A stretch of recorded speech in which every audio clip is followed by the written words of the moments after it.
Shannon Sharpe is going to be Lee Harvey Oswald. I'm just a patsy. I'm not saying that he didn't violate this young woman.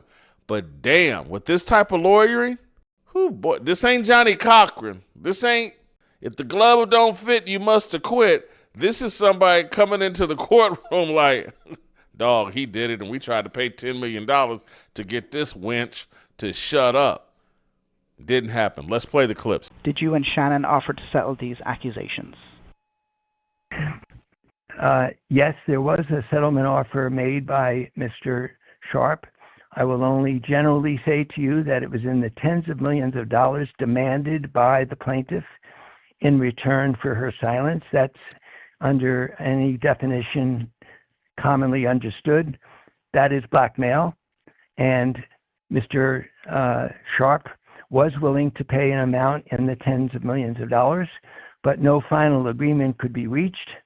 And we thought we were still in the middle of discussions when, without warning, the mediator, who's a retired judge, ourselves as lawyers, without any prior warning, still thinking that we were close to a final agreement, the plaintiff and her lawyer from Houston filed a case in Texas publicly accusing my client of lies and willful, harmful lies by using the rape word when it was she knows, 100% knows, and the evidence will show that she knew that this was entirely consensual. So we were of the belief on our side that we had an agreement without any warning. Not even the mediator, who is a retired judge, was given a warning out of courtesy. This case was filed and the public charges went throughout the media before we even knew that the discussions were over and the case had been filed. Did y'all hear that? Did y'all hear the same thing I just heard? The man started out, she was blackmailing us. That was blackmail. And we were willing to meet her blackmail demands. Shannon Sharpe was going to give her $10 million. And then without any warning, she says, nah, I'm file this $50 million suit. Screw the tens of millions of dollars. I want to take Shannon down. This woman don't care about the money. She's got dirt on Shannon Sharpe. He knows it's an impossible explanation. The woman was 19 when they met. The dude, he was 54.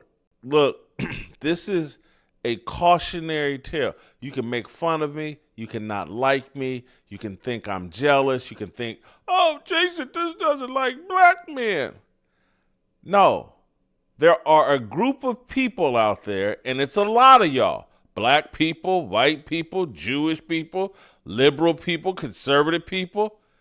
Jason, don't give black men good advice. Make sure they're all just as irresponsible, controlled by their smallest head like Shannon Sharpe, so we can continue to put puppet strings on them and use them whenever we need a useful idiot. I sit here and try to tell you, be careful. Don't fall for them big cans and peanut butter skin. I sit here and try to tell you, have a public life, a private life, and a personal life. I sit here and tell you, beware of these women. Quit running around trying to prove how super masculine you are by sleeping with all these different women. Quit trying to prove how black you are by going out and playing this ghetto character. Once you adopt that character to make money, now you're addicted to that character. And so y'all can get mad at me all you want for trying to give black men the advice, and just men in general, the advice they need to survive this feminist, matriarchal, wicked world that has been constructed here in America and globally. Shannon Sharpe is in a lot of trouble. I'm going to get into it today. Stephen A. Smith is in full backpedal mode. He released videos or a commentary yesterday where he's backpedaling faster than Deion Sanders. The Accuser dropped some more information on TMZ, a text message exchange where Shannon Sharpe is talking about, oh, you going to make me choke you again or blah, blah, blah. And she's saying no means no. They are coming after Shannon Sharpe. And then the big smoking gun, the reason why I'm like, I don't think Shannon's going to survive, is because I was talking to people in the media, people that cover this very closely. And I have the full expectation that within the next few hours, within the next 24 hours, within the next 48 hours, at some point this morning, perhaps later in the day, I fully expect stories about Shannon's previous behavior coming to the surface. Stories that you've heard me allude to for more than a year. I worked at Fox Sports with Shannon Sharpe. I was in the building, and I was telling y'all, what, a year and a half ago? Remember when Shannon left Fox Sports and he and Stephen A. Smith, feeling themselves, started going on a real aggressive offensive attack against Skip Bayless and Charlie Dixon, the executive? And I came on to this, go back, do the math, go look it up. When the attacks on Charlie Dixon and Skip Bayless start, when I'm not talking about the Joy Taylor thing, but I'm about to play you a clip from the Joy Taylor thing. But I'm not talking about the Joy Taylor lawsuit. I'm talking about when Shannon first left FS1, and I told him, hey, stand down. You want to play rough with Skip Bayless? He don't really deserve it. But if you want to play rough with these executives, and I made it crystal clear, Charlie Dixon, flawed man, but I liked him. And I was like, you want to play rough? Now I can play rough too. And I said then, this man has an amazing HR file at Fox Sports.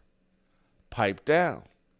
I was trying to give Shannon Sharpe a warning. I was trying to give his fans a warning. I was trying to give y'all the clues to understand this idol that you put on this pedestal.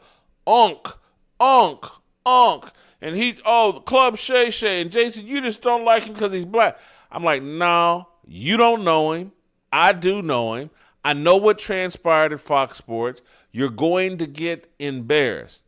And if he doesn't humble himself, repent, submit, he's going to get embarrassed. And I tried to warn y'all, and no one wanted to hear it. And so I circled back. We found this clip, and when we dig back, we can find the clip from a year ago with Charlie Dixon. But I circled back in January when the Joy Taylor thing popped off. This is in January. And I was like, hey, be careful here. Be careful here, Shay Shay. Humble yourself. You could get yourself in a lot of trouble because you have an amazing HR file. There was an HR file at CBS Sports. There was an HR file at Fox Sports. I want to play you. This is just a reminder of me trying to warn you of what was going to transpire. You've heard me allude to Shannon Sharpe's not anywhere in this lawsuit. But trust me, they got an HR file on Shannon Sharpe that would make your head spin. The things that Shannon Sharpe did at FS1 make Joy Taylor look like Mother Teresa.